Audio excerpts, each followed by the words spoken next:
It was a normal Tuesday morning when the massive alien spacecraft suddenly appeared in orbit around Earth. Its sleek silver hull reflected the sunlight, visible even in daytime to the naked eye. As humanity held its breath, a message was broadcast on all frequencies. People of Earth, we come in peace from the planet Centauri in search of entertainment signals you refer to as television. Many cycles ago, we discovered your television broadcasts transmitted into space and became engrossed in the stories they contained. We have traveled very far to this star system after the cherished signals unexpectedly ceased over a decade ago in your time. We demand an explanation as to why you have cruelly cut us off from finding out what happens in the concluding episodes of our favorite shows. After some discussions, Earth's leaders agreed to allow a small Centauri delegation to land at the United Nations headquarters.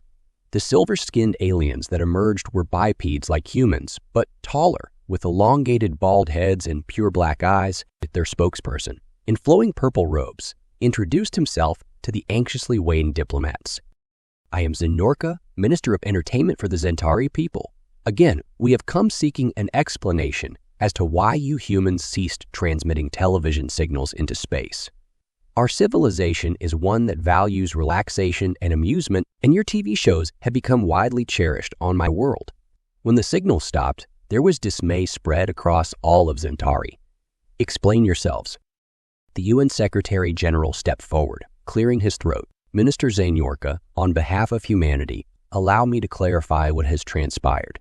You see, beginning in the 1980s, our global entertainment industries began switching from over-the-air analog signals to digital cable and satellite transmissions.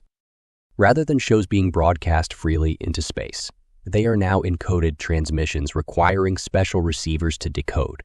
We have actually created far more television entertainment content in the decades since, not less. Zenorka's black eyes blinked in surprise. More content, you say, but without freely broadcasting it off-world. How does this benefit anyone? Well, it allowed our entertainment companies to operate more profitably, creating higher quality programs. The encoded signals also let them charge subscription fees to authorized viewers to fund this expanded creativity. The Secretary General patiently explained. You charge currency units for entertainment viewing. Zenorka asked in shocked disbelief. The aliens began muttering amongst themselves in their lyrical language. The Secretary cleared his throat again. I understand this must seem quite foreign to you, Minister Zenorka, but that is our global economic system. However, we wanted to make up for any inconvenience we may have caused your people. What if we provided you access to our current digital entertainment signals during your stay here? At this, the Centauri delegation again erupted into rapid chittering discussions. Zenorka turned back and replied carefully. Limited access would still be better than none. Very well, we shall evaluate a representative sampling of your modern entertainment offerings while our ship remains here.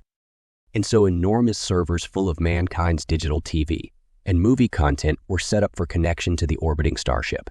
Over the next few weeks, excited signals were sent up to waiting Centauri viewers across dozens of light years, eagerly awaiting any word.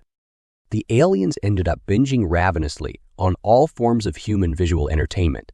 Dramas, comedies, documentaries, sports matches, reality shows, cartoons, soap operas, and more. But what became clear over time was that Zenorka and his cohorts were most enthralled by science fiction, tales depicting first contact between humans and extraterrestrial beings. Such imaginative stories you tell of meeting species from other worlds. Zenorka eventually said in a meeting back on Earth, yet we detect varying degrees of accuracy in their portrayal of such encounters. Some show shockingly violent clashes. Others depict only collaboration and harmony. They cannot all be correct. Diplomats shuffled in place for a few moments before one elder statesman spoke up. You are right that creative license has been taken in these works, Minister. While we have long wondered about life on other planets, we humans actually lack any real understanding of how contact would unfold. I suppose we project many alternative possibilities. Several Centauri conversed quietly again. Zenorka turned back and replied, then why depict interactions with alien races at all, before genuine interstellar meetings occur about which to obtain accurate details? The old diplomat hesitated, then responded thoughtfully. Well, imaginative fiction allows us to explore ideas impossible during restricted current times. and through those tales we tell about fictional others, we ultimately come to better know ourselves. The room fell silent as the aliens pondered this. Their dark eyes blinked in reflection. Finally, Minister Zunorka nodded slowly. We believe we comprehend what you reveal, but such welcoming creativity should be celebrated, not constrained by fiction's conformity to reality unknown. Truly you understand our spirit with an open mind, honored Zunorka, smiled the Secretary General. But does any aspect of humanity still confuse you after these past weeks among us? Just one matter puzzles us, mused the Zentari minister. We comprehend restricting entertainment transmissions to require compensation now. After much debate, free content access remains ideal. But necessity overrides. However, here Zunorka hesitantly meets the waiting eyes of the humans. We still do not fully fathom why additionally encoding those restricted signals specifically to prevent reception beyond your world. Such narrow restriction seems selfish, ventured one council member. Introverted, short-sighted. Well, yes, Zunorka slowly nodded. Your people clearly yearn for interstellar communion, judging by your boundless imaginative tales of alien encounters. So why also hoard your fruits even from outer species that openly appreciate them? You make insightful points deserving consideration, my friend, said the Secretary General with a thoughtful frown, while lucrative for media corporations. Signal encryption that prevents inclusiveness beyond our world clearly limits cultural influence and representation. Perhaps such profit-prioritizing practices should now evolve. Loud murmurs of approval echoed within the chamber. At these words, as Zunorka bowed graciously, black eyes glittering with approval, this encounter was transforming perspectives on both sides, revelation without judgment, removing constraints of old assumptions and priorities. Soon after, though, the Zentari completed their sampling of human entertainment and regretfully prepared to begin their half-century voyage home.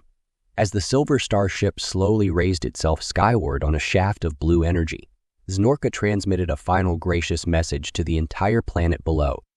Thank you, Earthlings, for welcoming us openly and proving through deeds your fictional dreams of fellowship with beings from beyond your skies. Know that because of this positive spirit model, the Zentari shall hereby lift restrictions, preventing our own entertainment signals from journeying outward freely. May our transmitted songs and stories soon intertwine between the stars. As cheers resounded plainwide at this pledge, the sparkling craft rotated gracefully and accelerated into the darkness on its way home.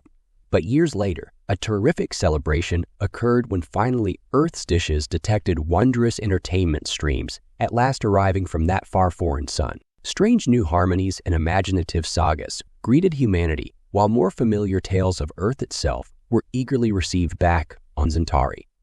And as decades passed, those once disjoint cultures connected first by television across unfathomable distances, gradually drew closer, bridging the gulfs between with growing two-way appreciation and exchanged long imagined and hopeful fables of the past.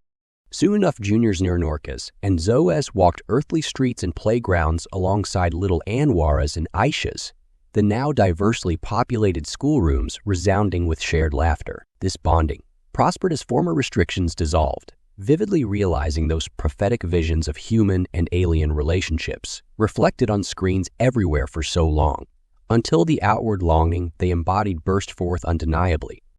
For in breaching barriers that carrying creativity to waiting souls beyond their world, humanity embraced its higher calling, releasing to surrounds what had always awaited with